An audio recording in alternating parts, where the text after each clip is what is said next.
The great chamber floated in space, spinning slowly around the bright star of Arcturus. Inside, 47 different alien species sat in a massive circle. Each representative looked worried. Some whispered to each other. Others sat in silence, their faces showing fear. At the center of the chamber, a tall reptilian creature stood up. His scales were dark green, almost black with age. Thalvex had led the Galactic Council for over 400 years. He had never looked this tired before. "The Drekvath swarm has entered the Arcturus sector," Thalvex said. His voice echoed through the chamber. "Our military forces have been fighting them for 6 months. We have lost more ships in the last week than in the previous 5 months combined." A hologram appeared above the council floor. It showed thousands of organic ships, each one looking like a giant insect. They moved together like a school of fish, perfectly synchronized. The image made several council members shift uncomfortably in their seats. "How many?" asked Rilkan, the insectoid ambassador. His antenna twitched nervously. 50,000 bioships, Thalvex replied. "Maybe more. They consumed the Velcor civilization 3 weeks ago. 12 billion souls gone in 48 hours. The chamber erupted in frightened chatter. Some ambassadors stood up, demanding to know what the military planned to do. Others called for evacuation of the core worlds. A few simply stared at the hologram, frozen in terror. Thalvex raised his hand for silence. "Our combined fleet has 18,000 ships. We have better weapons, better shields, better everything. But the Drekvath fight is one mind. They do not fear death. They do not retreat. And they learn from every battle."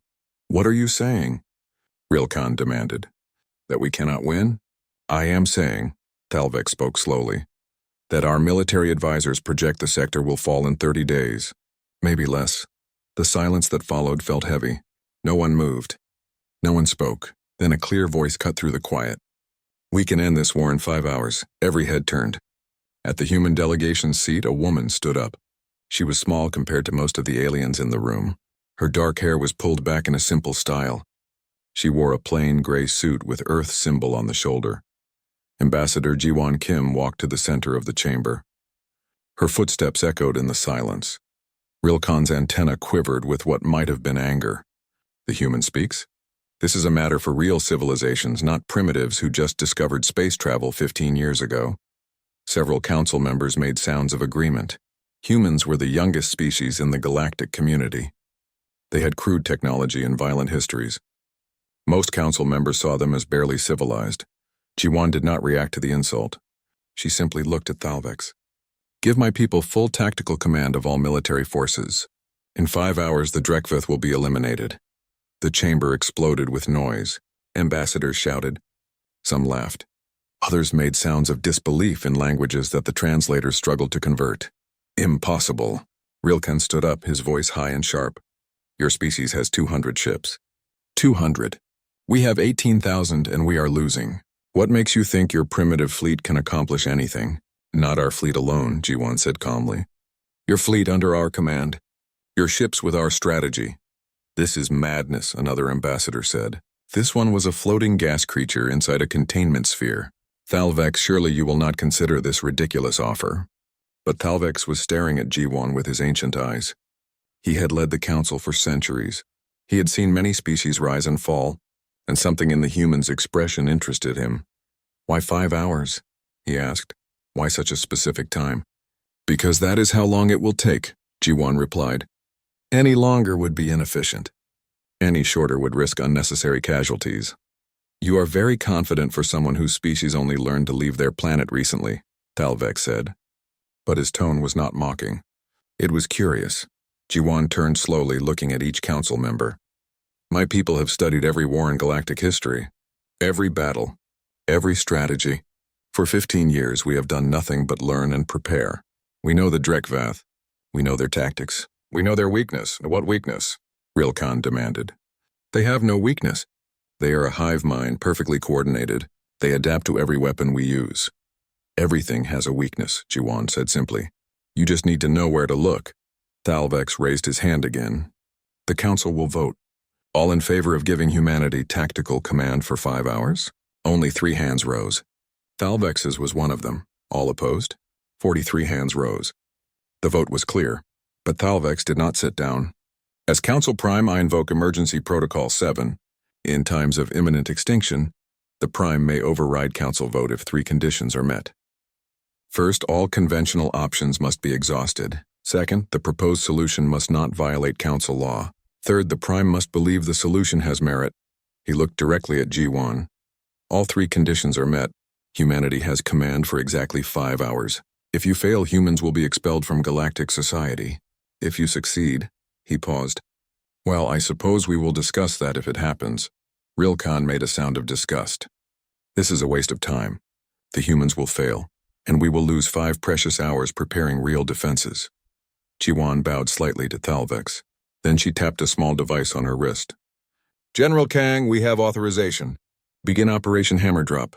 A man's voice came through clearly. Confirmed, Ambassador. All human vessels are moving to position. The Drekvath won't know what hit them. Jiwan walked back to her seat. The other council members watched her with expressions ranging from disgust to pity to curiosity. Most thought she had just signed humanity's death warrant in galactic politics. But as Jiwan sat down, she allowed herself the smallest smile. These aliens had spent centuries in peace. They had forgotten what war truly meant. They had forgotten how to be predators. Humanity had not forgotten. Humanity had never stopped being predators. They had just gotten better at hiding it. The countdown began. 5 hours until humanity proved itself or disappeared into irrelevance. The Galactic Council watched and waited. Most expected failure. They had no idea what was coming. 3 years earlier, Captain Minho Park stood on the bridge of the EDS Indomitable, humanity's first deep space exploration vessel. Through the viewing screen, he watched 3 Council warships approach. They were massive, each one 5 times larger than his ship. Their hulls gleamed with advanced materials that could deflect almost any weapon. They are hailing us, Captain, said his communication officer. Put them through. An alien face appeared on screen. It had 4 eyes and skin that shifted colors like oil on water. Human vessel, we are conducting routine military exercises in this sector. Your presence is not required. Please maintain distance, Minho smiled politely. We were invited to observe, Commander. The Council wanted to see how humans handle themselves in fleet operations. The alien's skin shifted to a dark red color. Anger, Minho guessed. Very well. Stay behind our formation. Do not interfere. For 2 hours, Minho watched the Council ships perform their exercises. They moved in perfect formations. Their targeting systems locked onto drone ships and destroyed them with precise energy beams. Everything was clean, efficient, and predictable. Then one of Minho's officers spoke up quietly. Captain, there is an asteroid field nearby. Dense formation, multiple metallic signatures. Minho looked at the tactical display. An idea formed in his mind. A dangerous idea. Helm, take us into that asteroid field. Sir? The helmsman looked confused. The exercise is out here. Just do it. The Indomitable broke formation and dove into the asteroid field. Immediately, the Council commander's angry face appeared on screen. Human vessel! What are you doing? Return to formation. Sorry, Commander, Minho said cheerfully. We are having engine problems. Very embarrassing. We will just wait here until we fix them. He cut the transmission before the alien could respond. 10 minutes later, the exercise targets changed course. The drones began moving toward the asteroid field, heading straight for the Indomitable. The Council ships followed, maintaining their perfect formation. Captain, I think they changed the exercise to include us, his tactical officer said nervously. Yes, Minho replied. They want to see if we panic. Steady on. The Council ships entered the asteroid field in a wide formation, their shields pushing smaller rocks aside. The drones accelerated, preparing to perform simulated attack runs on the human ship. Helm, move us deeper into the field. Find the largest asteroids and stay close to them. That is very dangerous, sir. Do it. The Indomitable weaved between massive space rocks, sometimes passing within meters of their surfaces. The Council ships struggled to follow while maintaining their formation. Several times they had to adjust course to avoid collisions. Then Minho gave his next order. Tactical, target those 3 asteroids. He pointed at the display. The ones with high iron content. Put a torpedo into each one. Sir, those are not the exercise targets. I know. 3 torpedoes launched. They were not the powerful weapons the Council used. They were much smaller, weaker, almost embarrassing compared to Council technology. Each torpedo struck an asteroid and exploded. The asteroid shattered into thousands of fragments. The pieces flew in all directions, creating a cloud of deadly debris between the Indomitable and the Council ships. The Council formation broke apart immediately. Ships scattered in different directions, desperate to avoid the fragments. Their perfect organization dissolved into chaos. While the Council ships dodged debris, Minho's tactical officer targeted the exercise drones. The smaller human weapons were perfect for the close-range chaos of the debris field. 6 drones destroyed in 30 seconds.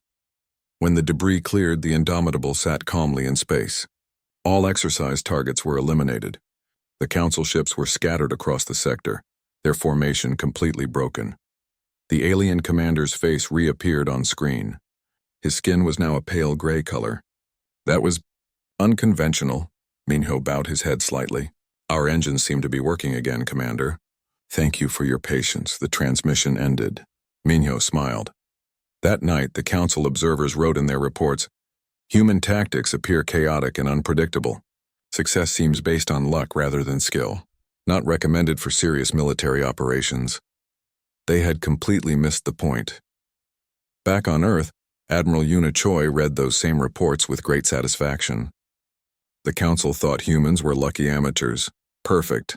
Let them think that. She walked through the halls of Fleet Intelligence headquarters, her footsteps echoing on metal floors. In a secure conference room, her top analyst waited. "Status report," she said simply. Dr. Yoonji Song stood up. She was young for such an important position, but her mind was brilliant. On the wall behind her, holographic displays showed thousands of documents. "We have completed analysis of galactic military history," Yoonji said. 10,000 years of recorded conflicts across 47 civilizations. "We have identified patterns." What kind of patterns? "All Council species evolved past large-scale warfare centuries ago," Yoonji explained. "They fight only when absolutely necessary. Their military doctrine is entirely defensive. They rely on technological superiority rather than tactical innovation." Another analyst spoke up. This was Commander Nario, a specialist in alien computer systems. "They are predictable. Every battle they fight follows the same basic principles. Maximum force applied directly, minimal deception, no psychological warfare." "They do not understand war," Yuna said quietly. "Not real war." "No," Yoonji agreed. "They understand conflict. They understand defense, but war, true war where survival depends on being smarter and more ruthless than your enemy, that concept is alien to them." Yuna looked at the displays. "And the Drekvath?" Yoonji's expression became serious. "The Drekvath are different. They understand war very well. They have been fighting for millions of years. But they have a weakness and explain. They are a hive mind," Yoonji said. 50,000 ships, but only one consciousness. They communicate through quantum-entangled biology, instant coordination across vast distances. But if you disrupt that communication, they become 50,000 individual ships with no coordination," Yuna finished. "How do we disrupt it?" Commander Nari smiled. "I have been studying their communication protocols. It took 8 months, but I found the pattern. The quantum entanglement uses specific frequency ranges. If we can inject enough interference at those frequencies, their coordination breaks down. What do we need? Specialized EMP weapons, deployed at precise locations throughout their fleet. And we need to destroy their communication relay ships. They have about 500 of them scattered through the swarm. Those relays amplify and redirect the quantum signals."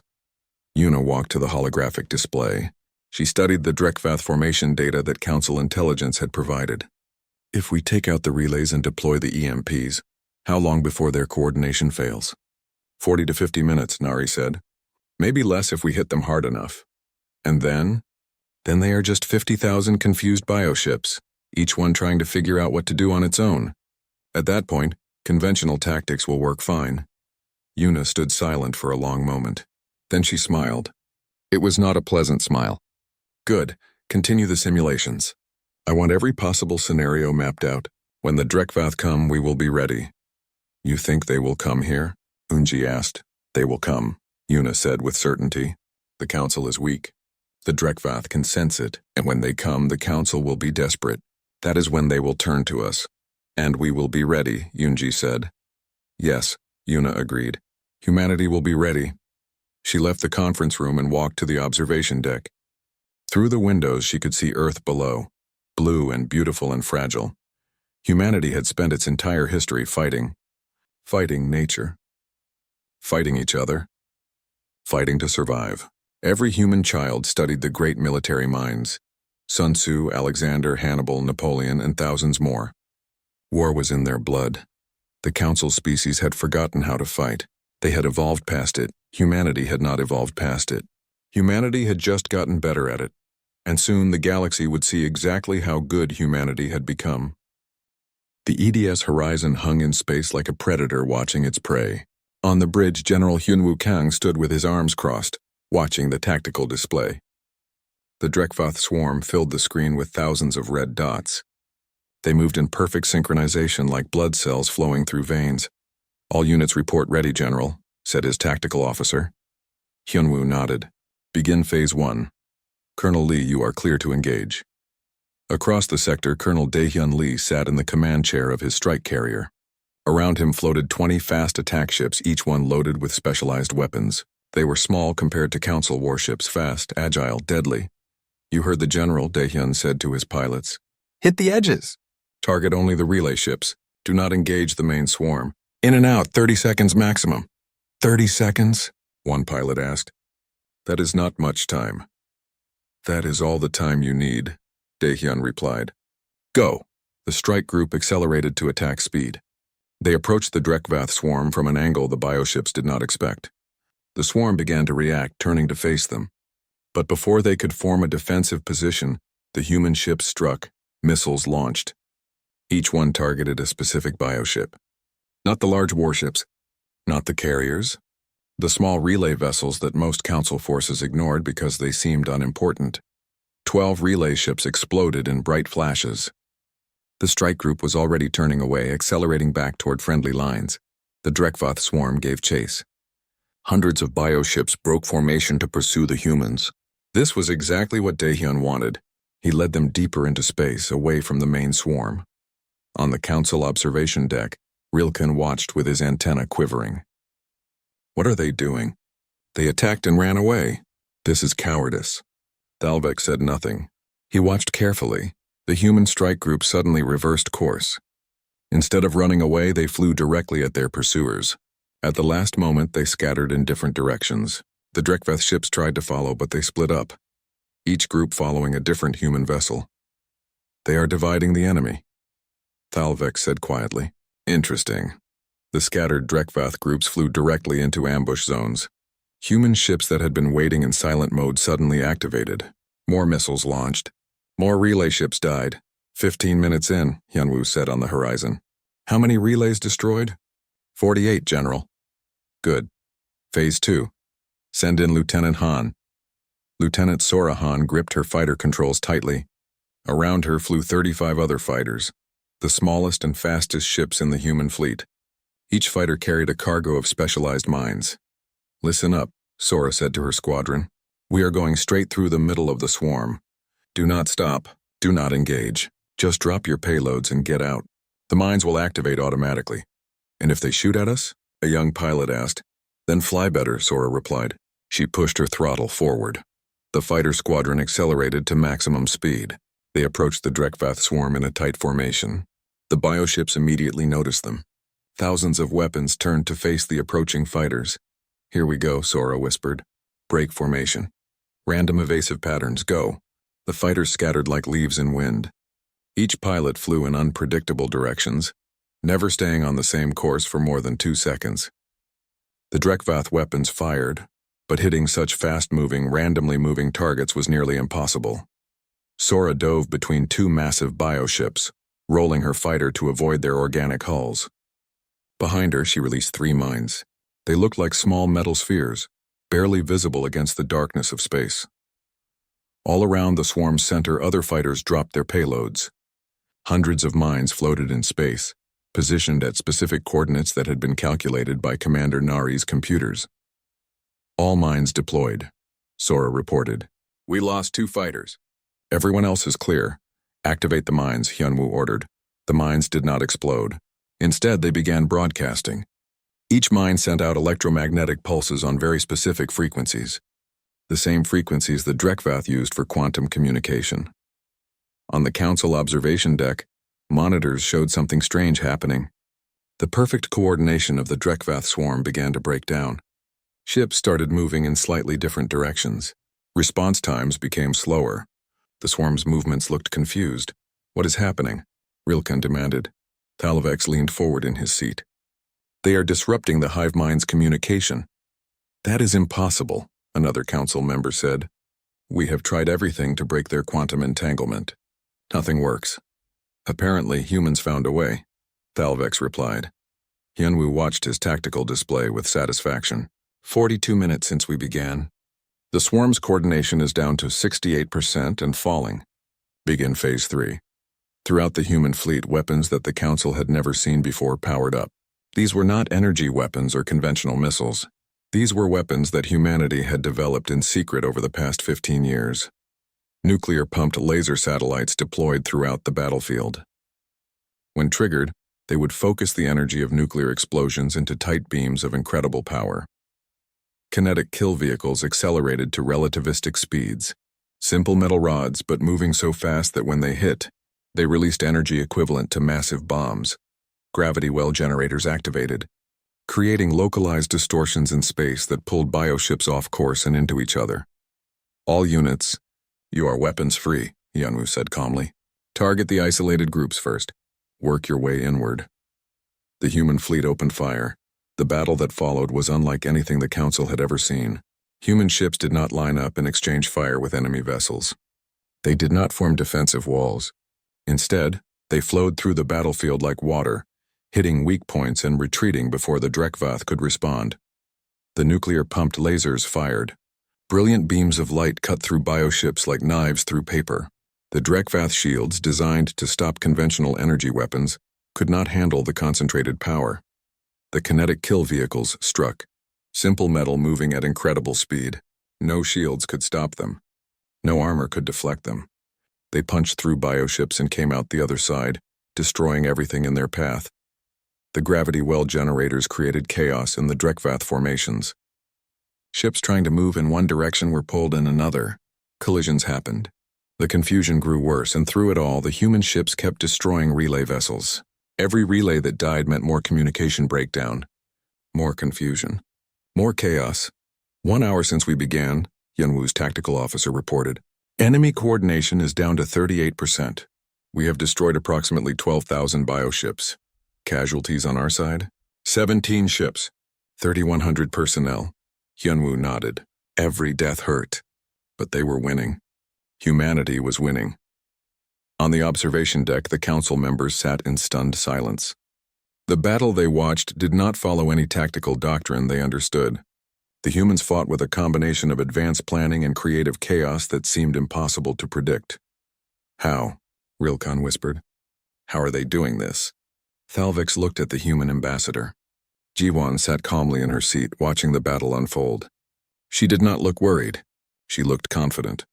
"Ambassador Kim," Thalvix said, "your species has only been in space for 15 years. Where did you learn to fight like this?" Jiwon turned to look at him. "We have been fighting wars for 10,000 years, Council Prime. On our planet, war was how nations solved problems, how empires were built and destroyed. We studied every battle, every strategy, every mistake. We never stopped learning how to kill efficiently." "That is horrible," Rilkan said. "Yes," Jiwon agreed. "It is horrible, but it is also effective." She turned back to watch the battle. "You evolved past war. You became peaceful. That is admirable. But you forgot that the universe is not peaceful. Sometimes survival requires violence, and when it does, you need people who remember how to be violent." The first hour ended. The Drekvath swarm was in chaos. 4 more hours remained, and humanity was just getting started. Captain Junho Bay floated in zero gravity inside a captured Drekvath bioship. His stealth suit absorbed all light and heat, making him nearly invisible. Around him, his special operations team moved silently through the organic corridors of the alien vessel. The bioship's interior looked like the inside of a giant insect. Walls pulsed with movement. Strange fluids dripped from organic tubes. Everything smelled wrong. a mix of chemicals that made breathing unpleasant even through the suit's filters. "How much further?" whispered Specialist Hana Yoon. She was the team's xenobiology expert, the only one who understood how Drekvath bioships worked. Junho checked his scanner. 200 meters to the command node. "Stay quiet. The bioship's immune system might detect us." They moved deeper into the ship. 3 times they had to freeze in place as Drekvath drones passed by. The drones were small creatures like flying crabs that maintained the bioship's systems. If even one detected the human team, alarms would sound throughout the swarm. But the humans had studied Drekvath biology carefully. Their stealth suits were coated with chemicals that mimicked the bioship's own biological markers. To the drones, the humans smelled like part of the ship itself. Finally, they reached the command node. It was a large chamber filled with neural tissue. This was where the bioship connected to the hive mind, receiving orders and sending information. "Hana, you are up," Junho said. Hana pulled out a specialized device. It looked like a metal spider with dozens of thin legs. She placed it carefully on the neural tissue. The device's legs pierced into the tissue and began injecting code, not biological code, computer code. Commander Nari had discovered that the Drekvath hive mind was not purely organic. It used quantum computing at a biological level, processing information like a living computer, and like any computer, it could be hacked. The device uploaded its payload in 30 seconds. False commands designed to look exactly like real hive mind orders. The bioship systems accepted the code without question. "Done," Hana said. "Let us get out of here." The team retreated through the organic corridors. Behind them, the bioship began receiving the false commands. It believed it was supposed to rejoin a specific fleet group. It accelerated in that direction. 30 other human teams had performed similar operations throughout the swarm. 30 bioships now carried false orders. Those orders would spread through the quantum network, infecting other ships. Back on the horizon, Commander Nario watched her screens with intense focus. "The virus is propagating, General. Infection rate is exceeding projections." "Effect?" Hyunwoo asked. 20% of the swarm is now receiving conflicting orders. They are engaging in friendly fire. Some ships are breaking formation entirely. Hyunwoo allowed himself a small smile. "Excellent. How long until the Drekvath realize what is happening?" "Unknown. But once they do, they will try to purge the infected ships from the network. Then we need to make sure they do not have time to figure it out. Continue the assault." Throughout the battlefield, human forces pressed their advantage. The Drekvath swarm, already confused by the disrupted communications, now faced an invisible enemy within their own network. Ships that should have been defending suddenly attacked their neighbors. Formations broke apart as vessels flew in random directions following false commands. The human fleet adapted its tactics constantly. Every time the Drekvath tried to regroup, human commanders identified the pattern and struck before it could complete. It was like fighting water, the council observers thought. Every time you tried to grab it, it flowed somewhere else. 2 hours and 17 minutes, Hyunwoo's tactical officer reported. "Enemy casualties are at 62%. Our casualties are at 8%. "The Drekvath are trying something new, General," another officer warned. "They are pulling back their remaining forces, consolidating around the Hive primary node." Hyunwoo studied the tactical display. The Hive primary node was a massive bioship, 50 kilometers long. It was the physical center of the swarm's intelligence. If it died, the entire hive mind would collapse. "They are protecting their brain," Hyunwoo said. "Smart but expected." He opened a channel to all fleet commanders. "All units, prepare for Phase 4. Target is the hive primary node, but do not advance yet." "Let them finish consolidating, sir." His tactical officer looked confused. "Why let them regroup?" "Because we want all their remaining forces in one place," Hyunwoo explained. "When we spring the trap, we destroy everything at once." On the observation deck, Thalvex watched the human strategy unfold. He had led the council for 4 centuries. He had seen countless battles and negotiations, but he had never seen anything like this. The humans did not just fight. They manipulated. They deceived. They created situations where the enemy's own actions led to their destruction. "It is like watching a chess master," Thalvex said quietly. "Chess?" Rilkan asked. "A human game, about strategy and thinking many moves ahead. The humans are not reacting to what the Drekvath do. They are causing the Drekvath to do what the humans want. Rilkan's antenna drooped. I said they were primitive. I was wrong. Yes, Thalvex agreed. Very wrong. For the past 2 hours while the battle raged, human ships had been doing something the Council had not noticed. They had been deploying mines throughout the sector. Not EMP mines this time. These were different spatial distortion mines. Gravity bombs, quantum singularity devices. Each one was positioned with mathematical precision. At points the Drekvath would pass, through when they consolidated around the hive primary node.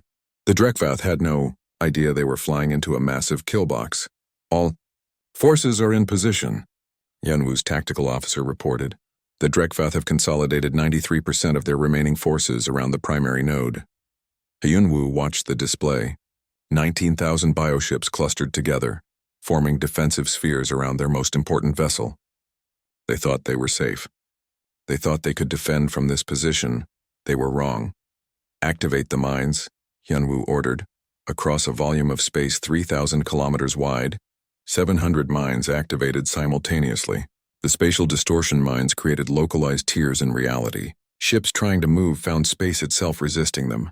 The gravity bombs generated artificial black holes that lasted only microseconds, but pulled ships violently off course. The quantum singularity devices created cascading failures in the Drekvath quantum communication network. The Drekvath defensive formation collapsed into chaos. Ships collided. Others were torn apart by gravitational stress.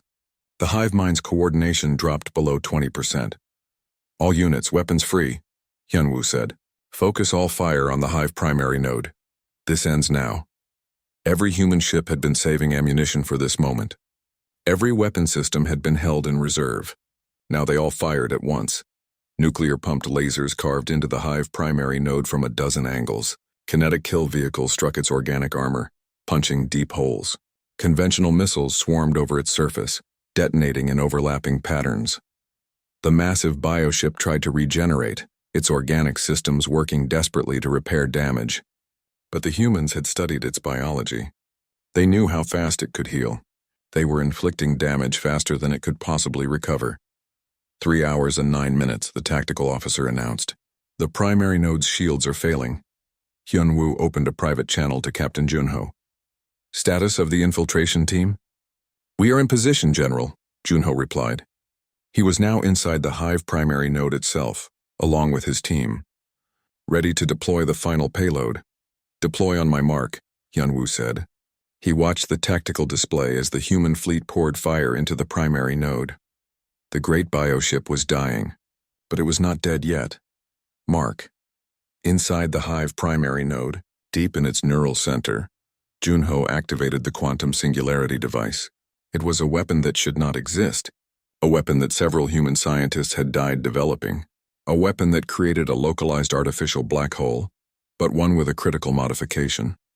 It was biologically selective. It would only consume organic matter. The singularity activated. At first, nothing seemed to happen. Then the hive primary node began to collapse inward, not from external damage. From internal destruction, the singularity was eating it from the inside out. Team, we are leaving now, Junho said calmly. His team ran through collapsing corridors. The bioship screamed if something without a mouth could scream. Its neural tissue sent waves of pain and fear through the quantum network. Every Drekvath ship felt it.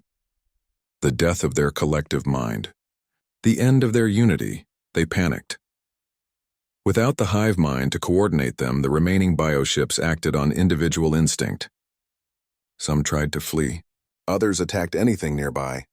Many simply stopped moving, their individual brains unable to function without the collective intelligence they had never been without. The human fleet systematically destroyed them all. It took another 47 minutes. By the end, not a single Drekvath bioship remained functional. 4 hours, 12 minutes since we began, the tactical officer announced. The Drekvath swarm is eliminated. Yunwoo stood silent for a moment. Then he spoke into the fleet-wide channel. All units, cease fire. Begin search and rescue operations for any damaged friendly vessels. He turned to his staff. Casualty report. 23 ships destroyed. The council chamber was completely silent.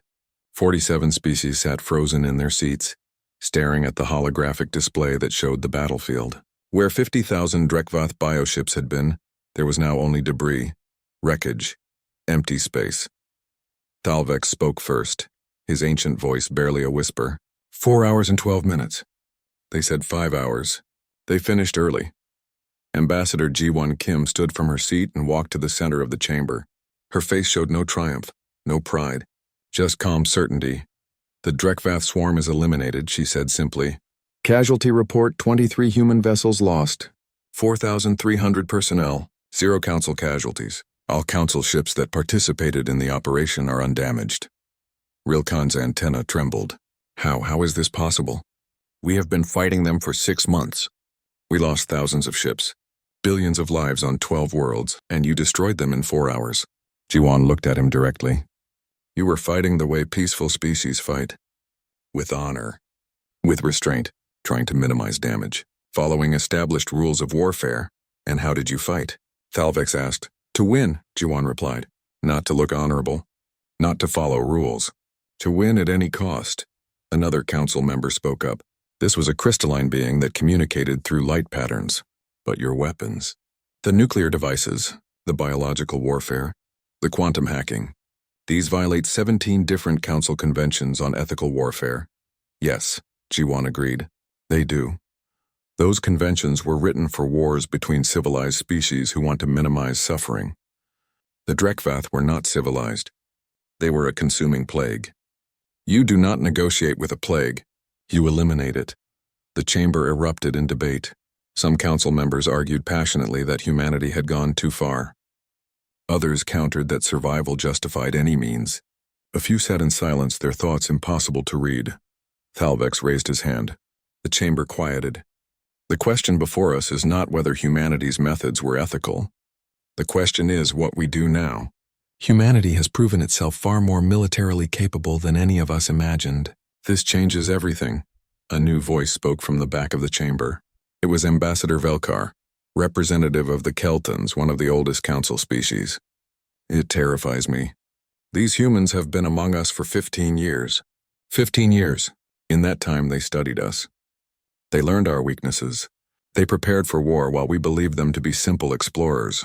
What are you suggesting? Rilkan asked.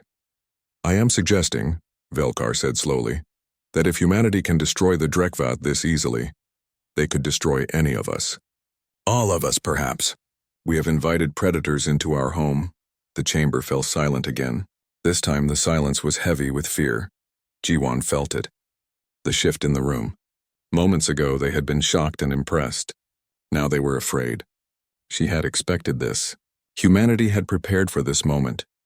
You are right to be afraid, she said clearly. Every eye turned to her. We are dangerous. Very dangerous. We have weapons that violate your conventions. We have tactics that horrify you.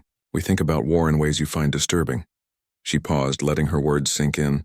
But ask yourselves this. Would you rather we were on your side or against you? Would you rather have humanity defending the council or threatening it? Is that a threat? Velkar demanded. No, Ji-won said firmly. It is a choice. You can fear us and push us away. Make humanity an enemy, or you can accept that sometimes civilization needs guardians who remember how to be uncivilized. We did not ask to be warriors. We wanted to explore, to learn, to be part of something greater than ourselves.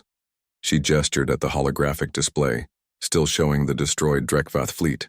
But when we arrived in this galaxy, we saw threats everywhere. The Drekvath, the Kelvor Raiders, the Synthetic Collective, dozens of dangers that could wipe out civilizations. So we prepared. We studied. We learned how to protect what we value. And what do you value? Thalvex asked. Ji-won met his eyes. Life, freedom, the right of species to exist without being consumed or conquered. We value the same things you value. We just understand that sometimes, to protect those things, you need to be willing to do terrible things. She turned slowly, looking at each council member. Humanity offers you a deal. Give us authority over military defense. Let us protect the council from external threats. In return, we submit to council law and everything else. Trade, exploration, diplomacy, all under council oversight. But when war comes, you let us fight it our way. You want us to make you our army, Rilkan said. We want you to acknowledge what we already are, Ji-won replied. You evolved past war. That is admirable. But evolution does not reverse. You cannot become warriors again even if you wanted to, but you do not need to. You have us. Thalvex stood up slowly. His ancient joints creaked. The council will vote. But first I have a question. Ambassador Kim, what happens if we refuse? What if we decide that humanity is too dangerous and ask you to leave council space? Ji-won did not hesitate. We leave. We return to our sector. We defend our own borders. And when the next threat comes, and it will come, we will watch the council try to defend itself. We will not interfere. Even if we could help, we will not offer, because you will have chosen to reject us. And you would let us die? Felkar asked, shocked. We would respect your choice, Ji-won said. You cannot have it both ways. You cannot call us dangerous and reject us, but then expect us to save you when danger comes. Choose what you want us to be, allies or strangers. But choose. The council debated for 2 hours. Voices rose in anger. Some species threatened to leave the council entirely if humanity was given military authority. Others argued that survival was more important than pride. Finally, Thalvex called for a vote. All in favor of establishing humanity as the Galactic Defense Command, with authority over all military operations. This time the vote was different. 39 hands rose. Only 8 opposed. Thalvex nodded slowly. The motion passes. Ambassador Kim, humanity is hereby granted authority over Council military defense. You will establish a training program for Council species. You will standardize weapons and tactics. And you will protect us from threats we cannot face ourselves, Ji-won bowed. We accept this responsibility. But understand, we will not fight your wars of conquest. We will not help you oppress other species. We defend life, not empires. If you want tyrants with weapons, look elsewhere. Agreed, Thalvex said. We want guardians, not conquerors. The ceremony was brief. Documents were signed. Agreements were made. Within hours, the news spread across the galaxy. Humanity, the youngest and smallest member of the council, now commanded its military forces. Reactions were mixed. Some species celebrated, grateful that someone finally could protect them. Others viewed humanity with suspicion and fear. A few simply wondered how this had happened so fast. On Earth, in a small apartment overlooking the Seoul megacity, General Hyunwoo Kang sat with Ambassador Ji-won Kim. They shared a bottle of soju, a traditional drink from their homeland. They fear us now, Hyunwoo said quietly. Yes, Ji-won agreed. They do. Will that be a problem? Ji-won sipped her drink, thinking. Fear can lead to hate, but it can also lead to respect. We need to show them that our strength is not a threat to them, that we use it only to protect, never to dominate. And if another threat comes, something worse than the Drekvath, then we fight, Ji-won said simply. That is what we do. That is what we are good at. The council provides wisdom, culture, science, and art. We provide the shield that keeps them safe while they do those things. Hyunwoo refilled their glasses. When I joined the military, I never imagined I would be fighting for aliens. When I entered diplomatic service, I never imagined I would be making deals that would define humanity's future for centuries, Ji-won replied. But here we are. They clinked their glasses together. Across the galaxy, on the first human military training station near the Council core worlds, construction had already begun. Within a year it would open. Young officers from 47 species would come to learn from humanity. They would study tactics, strategy, and the art of war. The instructors would teach them something the Council had forgotten: that peace is not the absence of capability for violence. Peace is the choice not to use that capability. And sometimes, having the capability is the only way to guarantee the choice remains yours. In the observation deck of the Galactic Council chamber, Thalvex stood alone, looking out at the stars. He had led the Council for 400 years. He had seen empires rise and fall. He had negotiated with hundreds of species, but he had never seen anything like humanity. A species so young yet so dangerous, so eager for peace yet so skilled at war. They were a contradiction that both fascinated and frightened him. A soft chime indicated someone approaching. Rilkan floated up beside him. The insectoid's antennae were still, a sign of calm contemplation. What have we done? Rilkan asked quietly. What we had to, Thalvex replied. We survived. But at what cost? We have given weapons to warriors, power to predators. Thalvex turned to look at his fellow council member. Would you prefer we had not? Should we have let the Drekvath consume us rather than accept help from humans? Rilkan did not answer immediately. Finally, he spoke. No, I suppose not.